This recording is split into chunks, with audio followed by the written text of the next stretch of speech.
Hello guys, welcome back to my mini blog. আবারও অনেক দিন পর একটা মিনি ব্লগ নিয়ে চলে আসলাম। তো আজকে মিনি ব্লগটা একটু অন্যরকম হতে চলেছে, কারণ কি আজকে আমার ফ্রেন্ডের বার্থডে গাইস। আর ওকে একটা ছোট্ট করে বার্থডে সেলিব্রেশন বা বার্থডে সারপ্রাইজ দেওয়ার জন্য নিয়ে যাচ্ছিলাম। তো চলো আমাদের গ্রামটাও একটু তোমাদের দেখিয়ে দিই, যেহেতু আমরা হেঁটে হেঁটে যাচ্ছি। দেখো আমাদের এই ভাঙাচুর একটা রাস্তা, এটা দিয়ে যেতে হচ্ছে, কারণ কি আমাদের এখানে গাড়ি পাওয়া খুবই মুশকিল। তাই হেঁটে হেঁটে যাচ্ছিলাম। আর আজকে এত কুয়াশা পড়েছে, এত কুয়াশা আর এত ঠান্ডা কি আর বলি।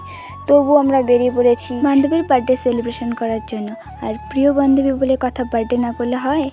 আর হাঁটতে হাঁটতে আমরা হাই রোডেও চলে এসেছি, আর আসার সঙ্গে সঙ্গে টোটোও পেয়ে গেছি, কারণ কি আমাদের হাই রোডে কোনো সমস্যাই হয় না, যখনই আসি না কেন তখনই গাড়ি পেয়ে যাব।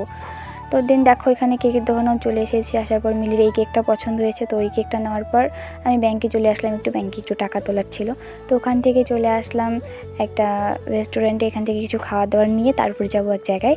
তো এই দেখে পিছনে চিকেন লেগ পিস, আর আমার বোন এত চিকেন লেগ পিস ভালো পাই কি আর বলি। জায়গাটা দেখে কে কে চিনতে পেরেছো অবশ্যই কমেন্ট করে জানাবে। যারা যারা পুন্ডিবাড়ি থেকে দেখছো অবশ্যই চিনতে পারবে। সব কিছু রেডি করার পর আমার ফ্রেন্ডকেও একটু সাজিয়ে দিলাম। দিন চলো এখন বার্থডে সেলিব্রেশন করা যাক।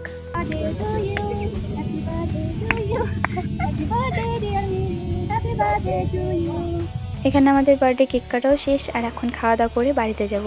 আর আমরা এরকমভাবে অনেক দিন থেকে প্ল্যান করছিলাম যে না পিকনিক করবো এইভাবে, বাট অবশেষে যাই হোক ফ্রেন্ডের বার্থডেতে করেই ফেললাম। তো যাই হোক আমরা খাওয়া দাওয়া করে এখন বাড়িতে যাব, কারণ কি বাড়িতে গিয়ে আবার বার্থডে সেলিব্রেশন করতে হবে। তাই সব কিছু শেষ করে বাড়ির দিকে রওনা দিয়ে দিলাম।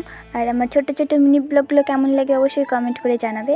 আর সবাই মিলিকে হ্যাপি বার্থডে উইশ করে দিও। ভিডিওটা ভালো লেগে থাকলে লাইক, কমেন্ট আর শেয়ার করে দিও। Bye guys.